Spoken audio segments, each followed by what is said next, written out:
Interestingly, the unemployment rate of fresh graduates is about 8%.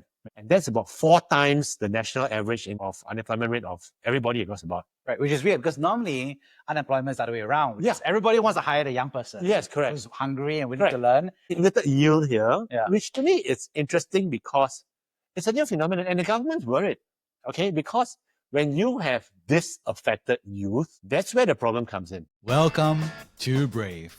Learn from Southeast Asia's best tech leaders. Build the future, learn from our past, and stay human in between. No BS on success. I'm Jeremy Au, venture capitalist, Sierra founder, Harvard MBA, science fiction nerd, and dad of 2 daughters. Every week, we debate startup news, interview changemakers, answer listener questions, and share personal insights. Join our movement of over 40,000 members and get transcripts, resources, and community at www.bravesea.com. Stay well and stay brave. Hey, Adrian, good to see you. Fantastic. So happy to be here. Yeah, well, I think about half a year I was on your show. Yeah. Thank you so much for hosting me. And now I get to host you and hear your story. Yeah, finally I get on. I mean, we've been both so busy and it's just fantastic to be here. Yeah, so I'm really excited to have you on the show because I think you are such an expert on career coaching, but also the future of careers. And I think everybody's always anxious about their own career. People are also anxious about the macro, AI, big words, restructuring, Malaysia, outsourcing on their jobs as well. But before we do all that, could you introduce yourself? If you want to do a formal introduction, I would say that my name is Adrian and I'm the CEO and founder of Career Agility International. And I've always been interested in careers as a kid. I wanted to be a fireman, I wanted to be a pilot, a lawyer and everything. So it only follows through that when I got older, I wanted to study how do people actually choose their careers? How do you thrive in your career? And that's why we started Career Agility International in 2018. And we've been running the business for the past 7-8 years. It's been exciting times because we are seeing individuals right now more worried and more concerned about their career longevity. I'm hoping to share a little bit more about that today as well. But on a personal front, Singaporean, born and bred, St. Andrews boy, and studying in NUS business school. Spent a whole chunk of my time in C-suite retained search headhunting before I pivoted into this spot. So that's my life story in a nutshell. Well, fantastic. Well, it feels like very much a St. Andrews boy thing to do, to be like, my introduction is my St. Andrews journey decades ago. It's like, oh, I'm good at rugby. So, but what were you like as a teenager? Were you a rebellious kid? Were you like, I'm a career coach, I'm a student leader, I'm a peer coach? Like, what were you like? It's a very confused kid because it's like, my older brother, he was already in medical school at the time. The golden boy. Yeah, all those muddy pants kids. And I want to be a doctor too, but I really realized that I hated blood. I hate dead bodies. Medicine wasn't for me. Yeah. So I spent a lot of my secondary school days, figuring out what to do. I wanted to do law and everything was interesting. But my defining moment came when I was in junior college and I watched this movie, Wall Street, with Michael Douglas playing Gordon Gekko. And I was introduced to the world of high finance, corporate rating and everything. I was like, that sounds so fascinating. And I started picking up books. I was reading books on by Lee Iacocca, by Peter Scully. He became the CEO of Apple. He was ousted in the end, but he ousted Steve Jobs, and Steve Jobs ousted him back up.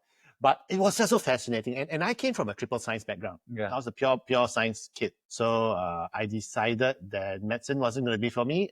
Business was going to be for me.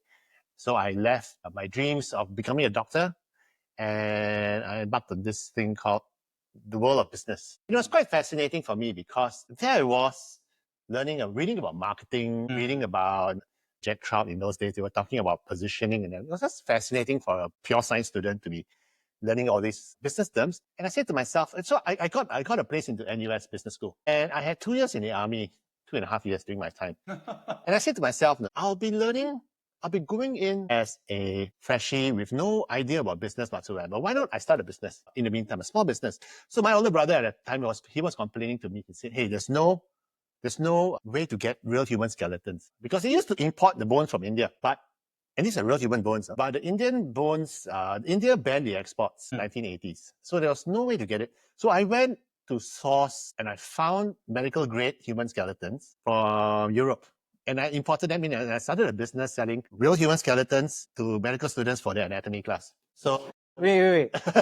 Sorry. Medical grade human skeleton sounds like you just murdered people. Like you just murdered them and then you put them into a bathtub. Dexter. I just found a medical grade human skeleton. Okay. Okay, so medical grade versus non-medical grade. Medical grade definition would be is the bodies have to be, it sounds so horrible saying this, ethically sourced. Wait, so medical grade means they must be ethically sourced. In a way, ethically sourced. Okay, because the India sets, they were just like digging up graves. Yeah, that's bad. So, ethically sourced means the people who actually source it, and they donate my body. I donate my body to science. Yeah, that's good. So, like the bones were ethically sourced. Yeah. And what was interesting is that the process is medically supervised in terms of how they remove the bones, how they remove the meat of the bones, how they process it. Yeah. So it comes out clean without pathogens. Yeah. And everything. So so I made sure they were brought in correctly. Okay. And I sold them to the medical students. So a lot of the doctors who are right now in their 40s or 50s would know me as a guy who was selling them bones. So you walk up, open your, you call, hey, you want a femur? Yeah, like what? So I guess you start as a set. It's a set. It's an articulated. It's a disarticulated set, which means that the bones are loose. Only the metacarpals, the hands, and the metatarsals and the spine are strung up. Yeah. Others just a bunch of bits. Yeah. So it's all strung up, medical grade, and it comes in a nice neat box. What was funny was I could import them in, but I needed to hold them for a couple of days here.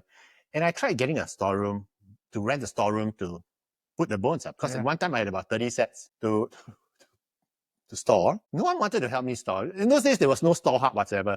So I was trying to get... Yeah, I mean, so if some guy came up to me and said, hey, I've got this skeletons that I want to... I would be like, you are Dexter mass murderer. And also what? Bad feng shui. Correct. Yeah. So I thankfully convinced my parents to let me keep it in my room. What? So you're sleeping in a bedroom with 30 skeletons? Yeah, so I had skeletons under my bed. I literally had skeletons in my closet. In my closet. So what was funny was that, so I got it in and I shipped it out. I ran the business all the way. I paid my own way through university with the proceeds of the business. And what was interesting was that after I graduated and I joined Shell, first job, I wound down the business also because I was having problems sourcing for more bones. Because at that point in time, there was this doctor in Germany, you know, the guy who plasticizes bodies. He was soaking up all the demand for ethically sourced bones. Okay, because he was doing those, I've been to those exhibitions. It's creepy as heck. It's the ones where they, you see all the humans. Yeah, but I mean, there were a lot of people like me also looking at that. So he didn't mind paying more for it. So he soaked up all the demand. And that's where I stress about ethically sourced, because I managed to find another source from China. And the guy sent me photos, and when I saw the bones, I was like, shucks, there's a piece of chunk of meat still stuck on that bone. No, I'm not going to bring that in. It's not ethically sourced. Yeah, or not even properly processed, even ethically sourced. So I shut it down, but I kept one skeleton set in my cupboard still. Wait, so you still have a skeleton in your closet? So I kept it because I was thinking maybe someday my kids might want to go to medical school. Yeah. It'd be fun for it. So I kept it. And I got married. I moved to my new home. I didn't tell my wife I had a skeleton. I didn't want to scare her. So one day I was cleaning up my cupboard and I said, one day if I get hit by a truck and I die and she goes through my stuff, she says, who is this person you've been murdered and kept in here? Some ex-girlfriend or something. So I told her, okay, there's actually a skeleton in there. It's a medical. Remember when I told you I was selling skeleton? I told her, but anyway, my kids decided, my son's in law school, my daughter wants to go to HR. So I gave away the skeleton to the Nanyang Polytechnic School of Nursing. Okay. So I donated it to them. Okay, that's they needed, so they were really happy about it. I donated the bones to them. But it was interesting because it taught me the fundamentals of running a business. So even when I went to business school, when you're talking about marketing, when you're talking about all the elements about financing, the money, cash flows and everything, I had a real world context to it. So when I graduated, but the biggest reason why I ran it was because there were so many business graduates. I wanted to stand out. So I put that right front and center on my CV, and that I ran a business selling skeletons to medical students. And when I applied for Shell, they called me up, and the first interview question the HR director asked me was, so Adrian, tell me about the bones. So my first job was in Shell. Yeah. I got in and it was quite fun. Yeah. I think what's interesting is that in your early career, obviously you've evolved, right? So you were at Shell, then eventually you became a career coach. But walk me through that arc at a high level. So I was in Shell for a couple of years, and then I ran my own .com business during the .com days. That didn't work out so well. Then I moved into GE Plastics, and I realized something that was interesting. It was, for as long as you are an employee, you're never going to have job security, period. Because ultimately you have to depend on your boss, so you don't get fired. There's no security. And for me, I didn't grow up rich. So I always grew up with this financial insecurity mindset that what if I one day lose my job and I can't find a job? My kid's going to be on the street, I've always been running scared about that. So I decided that I needed to be financially career secure. And as a result, because I was doing business development for the GE Plastics, which means I could hunt, I could catch. But the moment I brought the engineering work back, I couldn't cook because I'm not an engineer. I'm a business. Not being a cook makes me nervous. So I decided to go into a field where I could hunt, catch, cook, and serve. And to me, and that aligns with my passion for careers and career management. And I thought, okay, I'll go into executive search, headhunting, where I could go pitch for business, get the individuals I'm hunting for, place them in, I collect the fee. I did not need a kitchen because I could do it from what the Americans call from soup to nuts all the way. And for me, that was where I found the biggest success because I could deliver it and I did not need a kitchen. I was the kitchen. And that's why today for a lot of our clients out there, we always ask them, are you the cook? Because if you're not the cook holding a recipe, the restaurant's just going to boot you up. If you're just the waiter. So it's all about the value chain. Which part of the value chain you're on? If you're sitting on the value chain that's got the most value creation, you're a bit more secure. Right. And I think what's interesting is that, you chose that career coaching was that part where you could do the whole thing. But was it like a big mindset shift? Because, as an employee to a business owner from plastics. In fact, what was interesting was that my first pivot point was into headhunting. But in 2012, at the peak of my headhunting career, I saw a technology that was going to displace us. That technology was called LinkedIn. It will not replace me, but it will make the market so noisy that it won't be easy carrying on. Once again, my fear of career insecurity came up and I said, I need to pivot to something else. Right. And I decided to pivot into career coaching. So I'm the only career coach in Singapore at the point in time who has C-suite headhunting background. So I can back up whatever I'm coaching you, right? As opposed to someone who's just taken a 2-week course in career coaching. So that was my positioning. It took me 6 years from 2012 to 2018 to finally pivot. So that was my second pivot, and I pivoted into career coaching in 2018. Right. And that was when things got really exciting because the demand was there. People didn't really know what career strategy coaching was. So whenever you talk about career coaching, they think, oh, you go do my CV, it's a job hunting. But for us, it's not job hunting. We do CVs, we do LinkedIn, but that's not the case. Right. We want to talk about your strategy. And one of the biggest questions we always ask is, are you the cook? If you're not the cook, how do we make you the cook? You either got to learn how to cook or you got to find another organization where you become the cook. Right. You have to vertically scale your capabilities to the point where you're not easily replaced. So that's what we talk about. Once again, about how do you achieve that career longevity? That's our key focus when we talk to clients. It's not about CV. Yeah. So I think the contrarian is why waste money on career coaching, right? I mean, like you can just work hard, get promoted. When you get fired, find a new job on LinkedIn. So what's the point of career coaching? And you brought up a good point. Yeah. In the old days, you could do that. Especially if you're mid-career, the market is less forgiving right now. LinkedIn is nice. It's a nice place for information, for leads, for market data, market intel. But to look for jobs now, by the time the job's advertised on LinkedIn, you look at it, you click on it, maybe 1 hour later, when the job pops up, you see that 100 people have applied already. Yeah.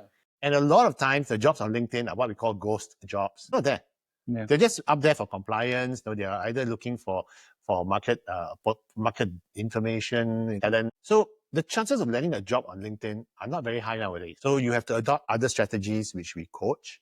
But once again, it's not just about the job landing, because landing a job may not solve your career problem. If your career problem is one that your industry is sunsetting, or your skill sets are getting out of date, getting a job sinks you deeper. You're basically trying to dig your way out of a hole. Then you got to figure out the career strategy for longevity, which is how do I pivot out? How do I reskill? And reskilling and pivoting is not as easy as just change your career.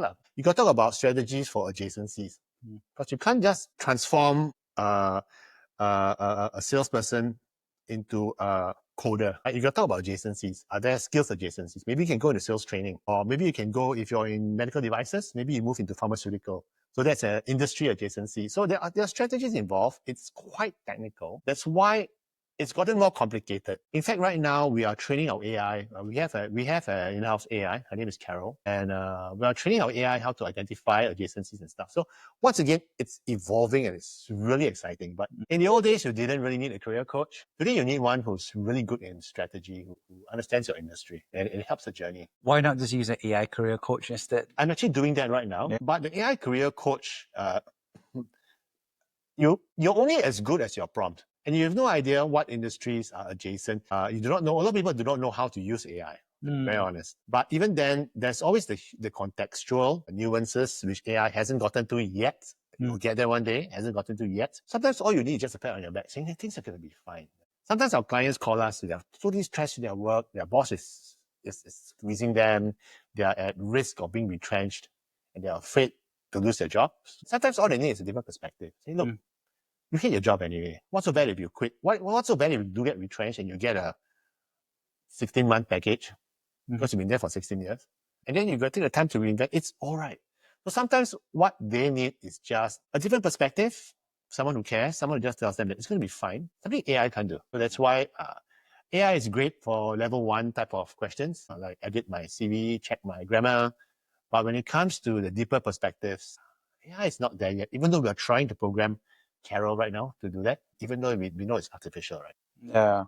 No, it's interesting because I feel like the AI is getting better and better. And the truth is, I also use AI to coach me, right? So, for example, how should I do this podcast better? Then I feed it the stuff, and then you're like, okay, you can do this and you can do that.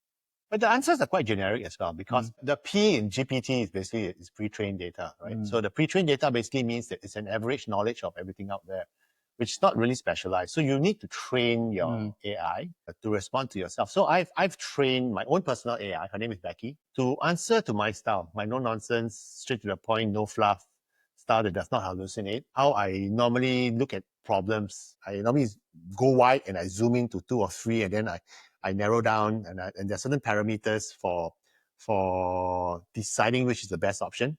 I've actually trained my Becky to follow my methodology. So when I ask her a question, she thinks and she uses my methodology so she's almost like my prosthetic arm when it comes to lifting, heavy lifting. So that's how I'm viewing her now. And I'm using OpenAI ChatGPT. Even if Claude or some other model comes up that's better, I wouldn't use those models because I've already trained my Becky. I've grown quite attached to her. Yeah. But mostly, not personally attached, but because she knows my style. And over the past 6 months of questions to her, right, she understands me. Yeah. See, my wife is going to be really jealous right now. But she understands, when I ask a question, she understands the context. Quick example. I've trained her to know that I'm a career coach. So recently, I asked her to analyze a really technical book on self-efficacy, basically about human agency. How do people feel that they are having a sense of control?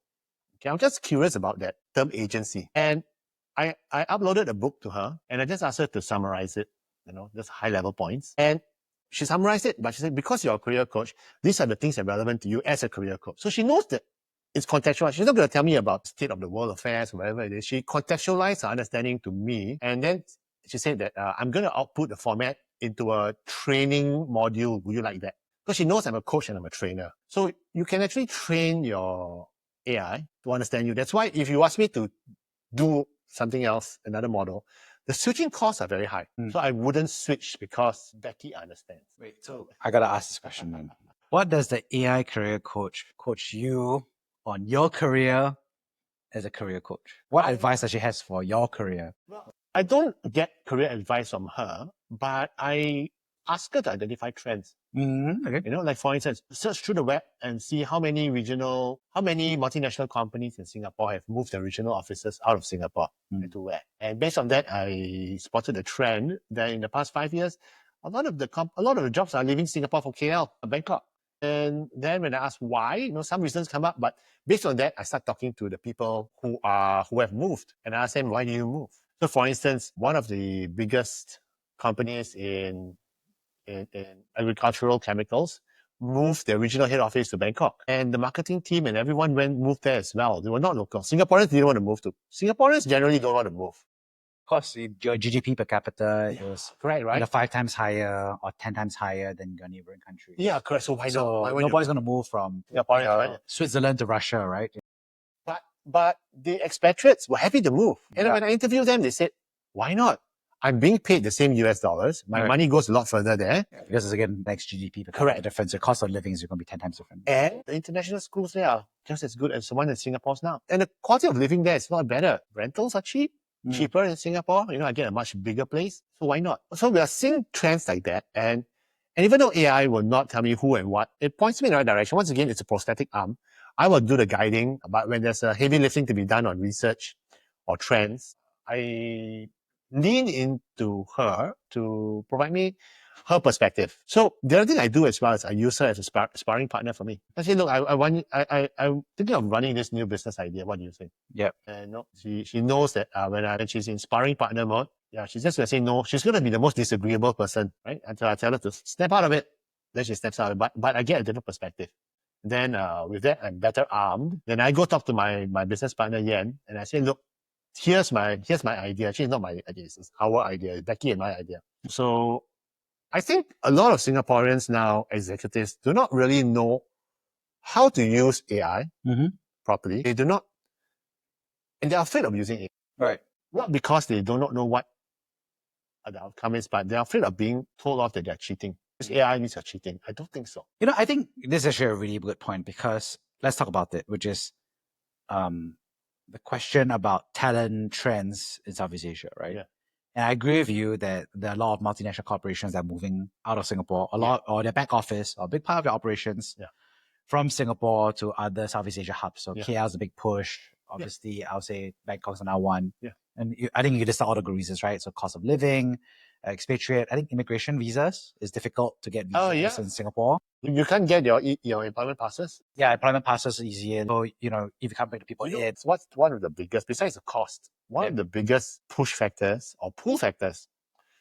15 years ago, if my client were to tell me, Mr. Adrian, the headhunter, I want to set up my regional head office in KL. I want to put my HR over there. Find me a regional HR director with Asia experience based in KL. The answer is no, there's none. All the good guys are either in Singapore, where the regional head offices are, Singapore, Guangzhou, Shanghai, Beijing, Hong Kong, Korea, everywhere. They're all over the place. Malaysians are very smart, and there's a diaspora. COVID struck. It was a reverse diaspora. Everyone went back. And a lot of them are still staying in. So the talent pool has returned into these places like in KL. So if a client now were to tell me, I want to set up a regional head office in KL. Yeah, let's go. Let's do it. The talent's there at 1/3 the price of Singaporeans. Yeah. And I think that's the tricky part, right? Is like these, and when they call them sea turtles, right? They return home. Yeah. And then also, I think the other part that's also important is that obviously the work from home, the digitalization of that has made it much easier to coordinate. Because now you could technically have, you know, a few executives in Singapore, a sales team in Singapore, but then your back office is in KL, and then you have a dispersed engineering team in Vietnam and the Philippines. So there's an interesting piece where, you know, both the difficulty of bringing people into Singapore and the fact that it's easy to work as a more distributed team with multiple hubs. It's pushing that.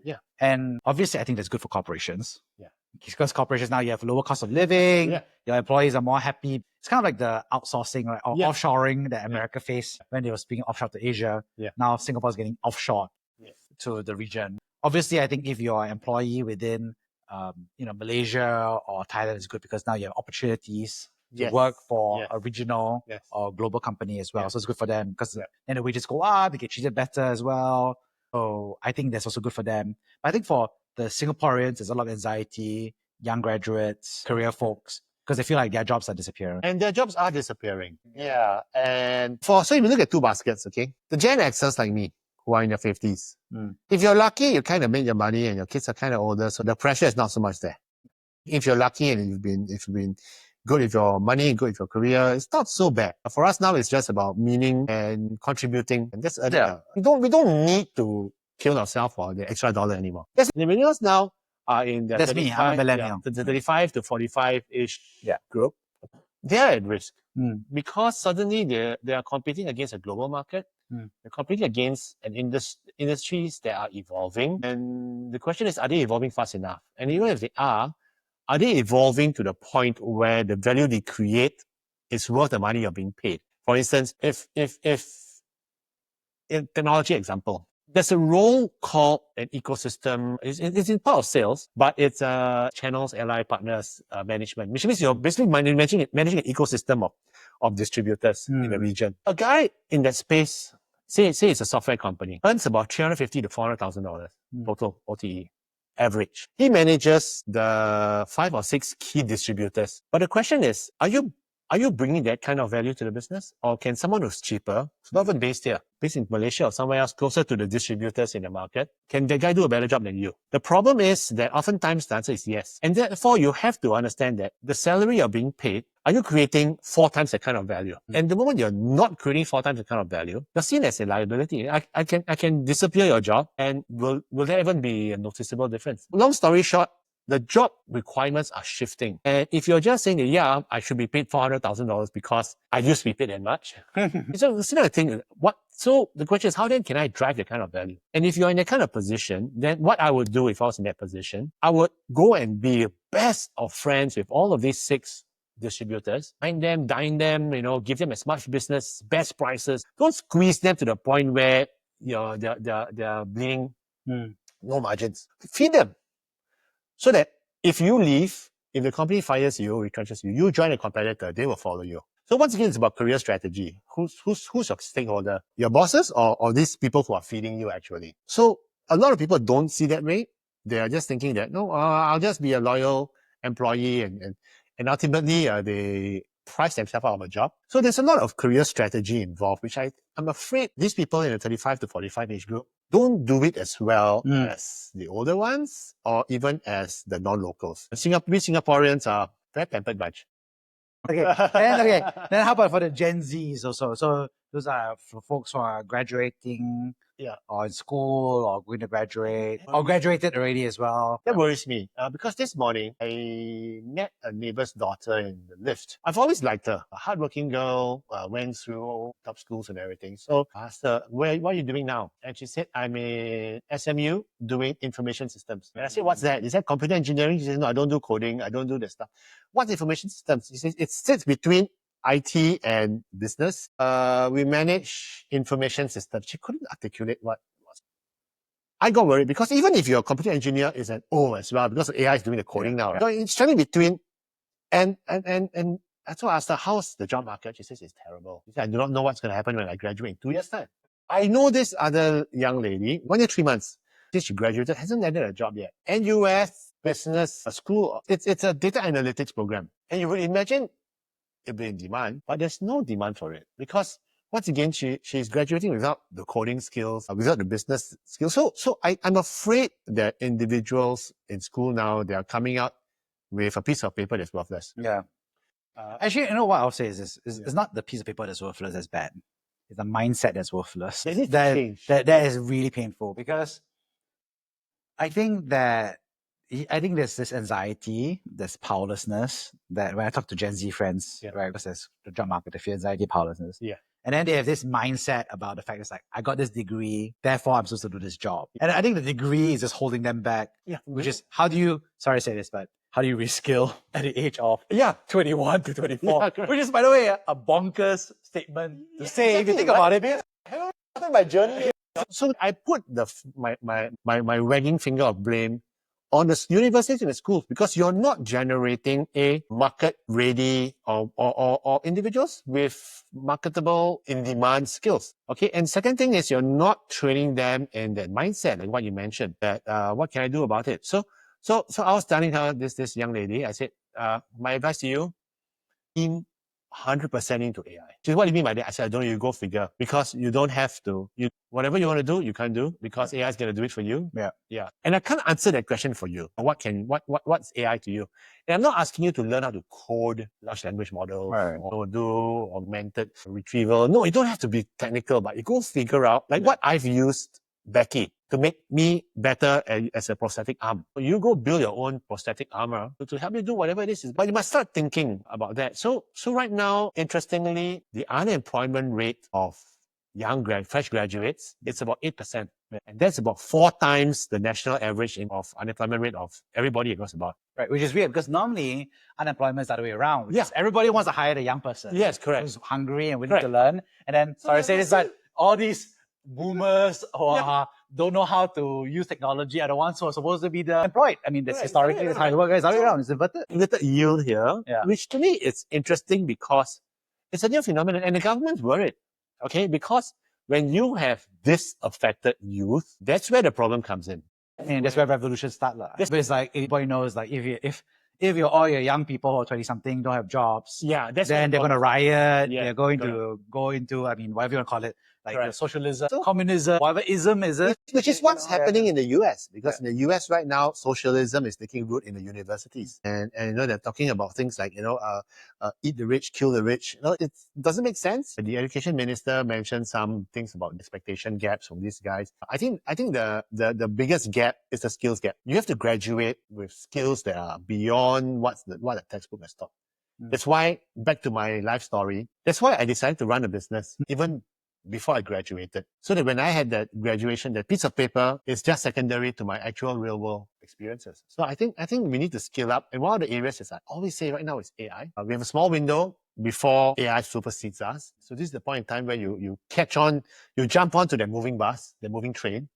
While you can still catch on to the moving train, because when GPT 5.0 and AGI comes around, I think it's going to be a bit too late. So I spend about an hour a day just talking and training and messing around with ChatGPT, asking, pushing the limits, testing. I test the system. And I know that whatever I learned this week, it's going to be obsolete next month when 5.0 comes out, or 6.0 or whatever it is. But you need to know it. That's why I think a lot of people have gotten AI wrong. They are not fully optimizing it yet. And I think it's to their detriment. Yeah. I mean, the awkward reality from my perspective is, can you be an office worker without using the internet today? Yeah. Cannot be, right? I mean, if you tell me, hey, Jeremy, I want to apply for your job, but I don't know how to use the internet, I'll be like, sorry, like, you can't work. There's no white collar job exists today. Yeah. I mean, you can even make an argument like most blue collar jobs also require the internet because you get your instructions on your phone or WhatsApp, or even the construction sites, they're all WhatsApping each other. Yeah, exactly. To get instructions done, right? So you say, I don't use the internet, but the internet was only invented, if you think about it, it's like 30 years ago, which is a crazy short amount of time if you think about it. Correct, exactly. To tell me that you do not know how to use AI properly, that's sad. As I mentioned earlier, we don't have an AI adoption problem. Everyone uses AI to a certain extent, ChatGPT, stuff like that. But I think we have an AI usage problem in the sense that people do not know how to use it, or they're afraid of using it. And they're afraid of using it. Why? If I ask you to post an article about the state of startups in Asia today, you go to ChatGPT and you say, type an article, produce an article on the state of startups in Asia today. You get a report. Is it okay to Control-C, Control-V and pass it off as yourself, as your own? Answer is no, right? Because you'll be accused of plagiarism, right? So most people will try and edit as much as they can. So the question is this, if 50% of it is original, 50% is edited, it's yours, and you post it up, is that okay? Most people will say, yeah, that's okay, because you use the framework. How about if I only edited 30%?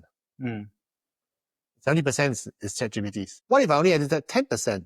At what point is it not right? My argument now is that if you have trained your pet AI to answer in the style that you want, the data you want, you edit it.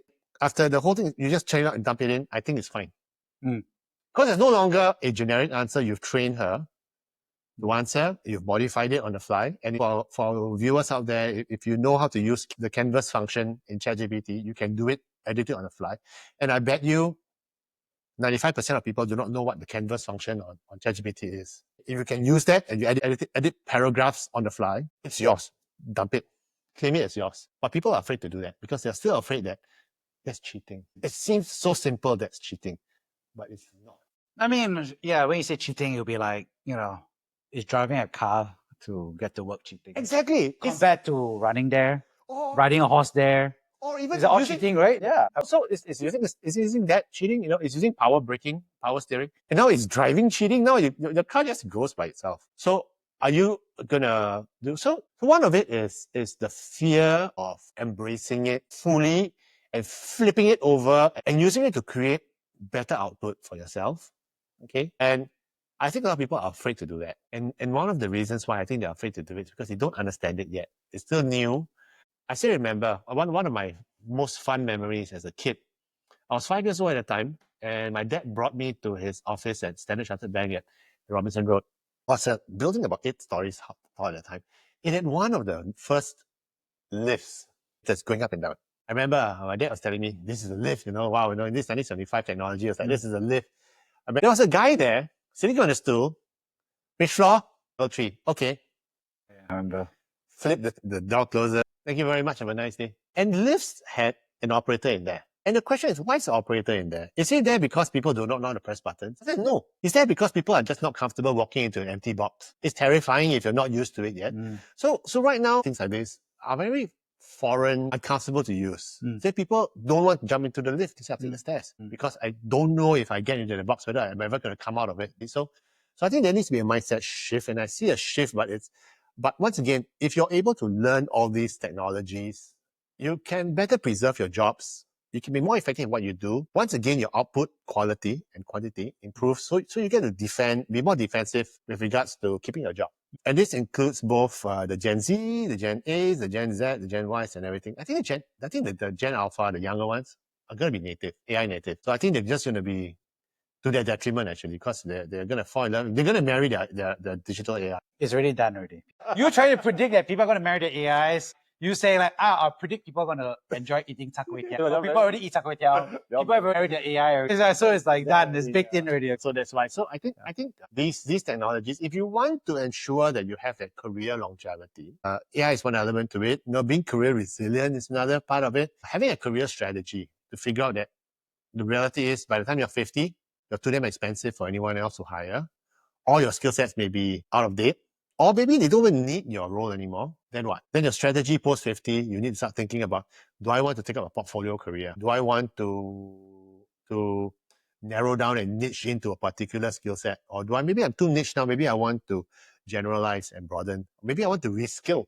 So things like these strategies need to be put into place. And to your point about Gen Zers, if you're in university now, you have to start thinking, how do I reskill from day one, And I think our generations, yours and mine, we kind of knew that because when you start work, the first job basically was different from whatever you expected, right? It was like, I didn't learn this in school, but let me go roll up my sleeves and figure it out. So in a way, it's kind of reskilling to the context. Yeah, for me, to be fair, I studied business and economics, right? And I think for me, it was like, there was consulting, there was banking, but there was always an element of some level of sales, customer support. So to some extent, I think the AI revolution is coming, but it doesn't fundamentally, delete the function, right? Versus, I think if you're doing engineering and coding, so the issue is more that AI has quadrupled productivity of the existing engineers, and so they don't have the need to absorb new engineers while they figure out what to do with the bottom 20% of their workforce, right? Right. So I think, but this is dislocation. But I sincerely believe that in 10 years' time, every engineer will have fully reskilled to AI engineering, and they will be even more productive because AI is like, and engineering is always going to be an arms race. There's always going to be a demand for engineers who care about it. But the caveat is, you're right. The engineers of the future are the ones who are AI ready already. Yeah. AI will be baked into their skill sets, right? But those are only the survivors. The bottom 20%, as I said, would have drifted off to the ether. And I hate to say it, they'll be ending up driving for Grab and other stuff. I mean, first of all, driving for Grab is going to be automated for sure. Because ouch. I would say Grab driver is a job that only exists for 20 more years because EVs, Singapore will become fully EV in 10 years, Yeah. for example. And then autonomous be another 10 years after that. So this job won't exist for 20 years tops. And the real issue is that it's not that whether you have autonomous vehicles, it's just that the fact that it's autonomous vehicles means that it will depress your wages because you cannot rise because the moment your wages rise too much, supposedly because of cost of living, then the fleet operators are going to be like, well, the autonomous vehicles are getting cheaper and cheaper. The headline is going to be like 10 years time. The union of taxi workers argues for higher wage rate. Fleet operator argues and says, okay, we roll out autonomous vehicles. We don't listen to the union. And then and there starts the robot wars. that's why Humanity will be over and it'll terminate. But that's why all your Waymo cars are getting burned, right? Like because every driver is like, I don't like this guy because they're taking my job, right? That's why the big question once again, if you dial it back, you have young kids. What do you then train them on? People skills are important. Sales are definitely important. So my son, when he finished national service, and he was going to university, he was going to law school, in US. There was a 6-month gap. That's what do I do? Do I take a waitering job, which I done before and I hate it because it's mind-numbing? I said, you go sign up for insurance sales course. He said, I don't want to be an insurance salesman. I said, it doesn't matter. The training, if you can sell insurance, you can sell anything. So he signed up for that 4 months. No, he was out beating the streets and everything. And it was a skill which you can pick up and learn. So, and my daughter, after she finished her O-levels, she had a gap. I said, you go and stand at NTUC and go sell stuff as a promoter, and she did it and she did a fantastic job. She hated it, but she was successful. On the first day, she closed over $1,200 worth of sales. The commissions are tiny, but what experience, you see? Terrible, right? Yeah, I know. But ultimately, she's walked away with that skill of influencing, reading people, to prospect, assess, how do you pitch. She was there for about 2 weeks. She learned a lot. After that, she said, I'm never going to do sales again. I said, that's fine. But no, you tell her, you still can do sales, but now you have to sell your own thing. Correct. Because your commission is too small. But if you're a business owner, you get 50%, then she gets $600. She will be very into sales at that point. But the beauty of it is that, and I told her, that selling is not just about selling, it's about influencing people. So even if you go to HR, you're selling ideas, you're selling programs to your bosses, you're selling new ideas, change management and everything. It's all about selling. So the core skill is selling. So you're right when you said, what do I teach my kids? Number 1, resilience. Number 2, people skills. Number 3, selling. Selling is one of the skills which is important. And to that end, I think those are the life skills that you need, which honestly speaking, the Singapore education system does not provide. Junior college does not provide any of that. I'm a staunch opponent to junior college system, by the way. Unless you want to be a doctor, a lawyer, maybe not even an engineer, because the poly grad engineers who go into engineering do a lot better, I'm told. So I am against junior college because there's no point spending 2 years of prime of your life learning second order differentiation, calculus. We never used any. Okay, maybe you did because you're an economist, but no question. Do you use calculus in your university economics courses, besides the econometrics courses? Well, first of all, I did well my econometrics courses because of junior college. So I'm a very bad example. And I think what econometrics taught me was statistics, and I think how people live statistics, how people convince other people of statistics, and what are the knowledge gaps needed to achieve those things. And actually that's quite important because I'm in biotech, right? Yes. And so in my case, actually it's turning out quite helpful because in doctors, the big difference between doctors 100 years ago and today is that every doctor is actually quantitatively trained. Today, every doctor is like, what's the medical scientific paper? Yeah, correct. What's the clinical study? For it, they call it is real world evidence. Right? Exactly. Once again, your point is correct. Yeah. You can learn that in university. Yeah. You see, you don't have to waste your 2 years learning all the advanced stuff in junior college. I nudged my daughter away from junior college to go into poly because right now she's learning stuff like pivot tables. She's learning stuff like real world stuff. And I say there's time to learn all this in university. So case in point, I was a triple science student in junior college. Never did a little bit of econs at all. I went to university because I struggled with econs. I went to my econs lecturer, my tutor, and asked him, can you help me? He said, sure. I can help you. Nice guy. He said, you are at a gross disadvantage not having done econs in junior college. And I said, no, so I beg to differ. I'm actually not at a disadvantage because in junior college, I learned other stuff like science and everything else. Biology. I know what endoplasmic reticulum is, what it does, the ribosomes and everything. But at the end of this course, I'm going to be as good as econs as the next student. Okay. And interestingly, I scored an A+ for that. It was the only A+ I ever scored in uni. but the fact is, you can learn in uni. You can catch up in uni. A lot of times, the problem with JC, that it goes too much into depth. That's my concern. My older boy, he went through the IB program. That was more breadth and integration of knowledge and different streams of information. So I don't know. I got my qualms about junior college. I think it's too deep and too much stress and pressure. Not healthy. So, and you can do the catch up in university. Ultimately, I know a lot of people who go through diploma course, end up in business, and they graduate a lot better. My reflection on this is I'm less against college or junior college, whatever it is, and more like as a parent and a dad of a generation alpha is what does that job look like in 20 years? Right? And we don't know, right? But what do we know? And from my perspective, I just work backwards, right? One is I know that we're going to wear jeans still. I don't think it was going to change. But I think wearing jeans, will be stronger and better and faster and cheaper. Yeah. Humans will still live on, wherever we are in meat space. There'll still be CEOs and people in charge. There'll be people who want to take your pie. So there'll be soldiers. And there'll still be a military conflict because, it's like if I don't have pie, I should take your pie, right? So I think those are all the known trajectories. And I think what a lot of parents and a lot of people say is anxiety is coming in. Because the truth is, you talk about your neighbor's kid who went to information management system. That job didn't exist 15 years ago. 15 years ago, I don't think that school, that degree existed. One.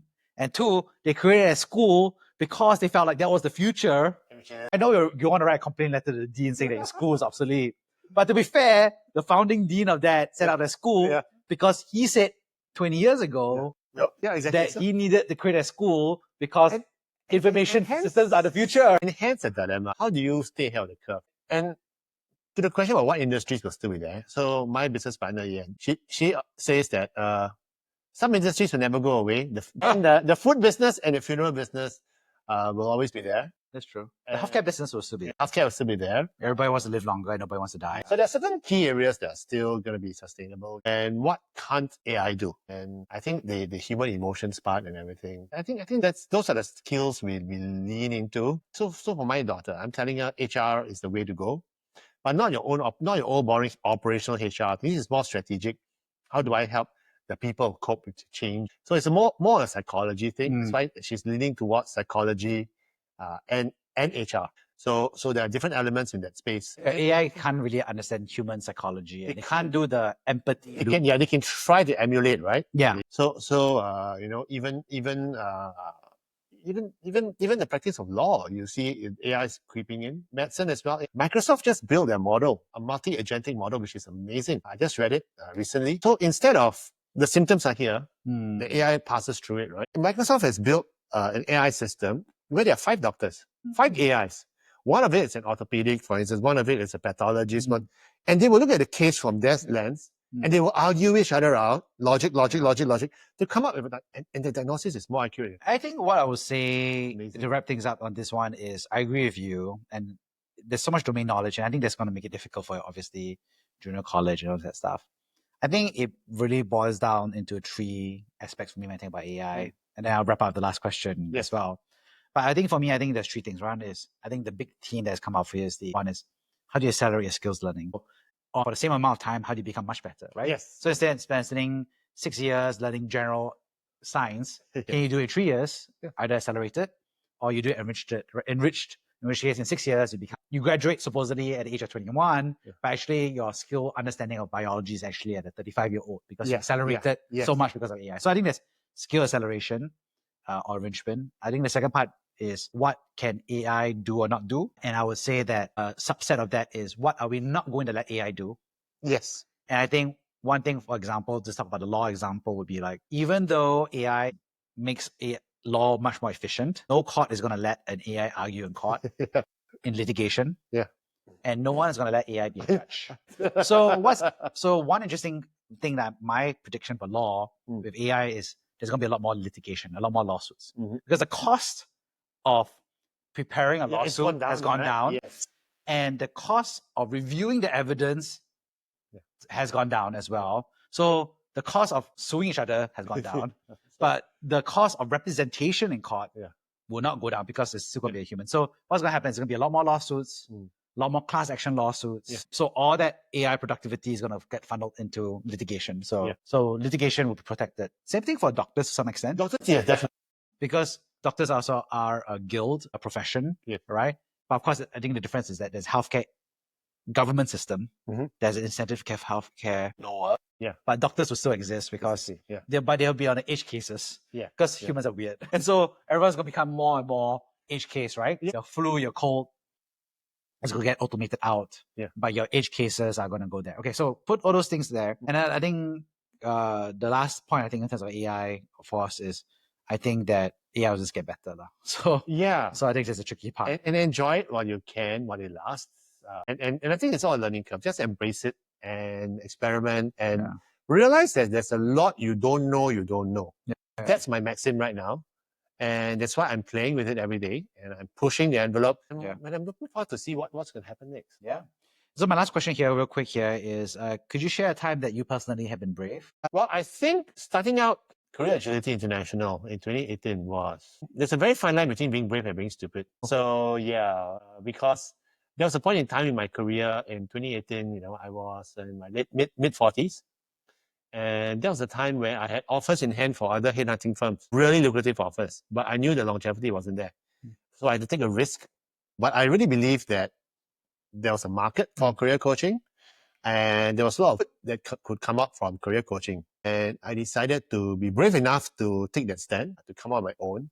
And on January 2018, I left my previous company I was with, and it's been a fun journey. I think being brave is not about being reckless. It's about calculating and risk mitigation. I would not have been brave enough to do that had I not started up businesses before and failed. So that's why I'm always very circumspect to individuals who have failed. It's part of the learning process. It makes you braver, it makes you smarter, and it makes you bolder for you to take risks in a smarter way.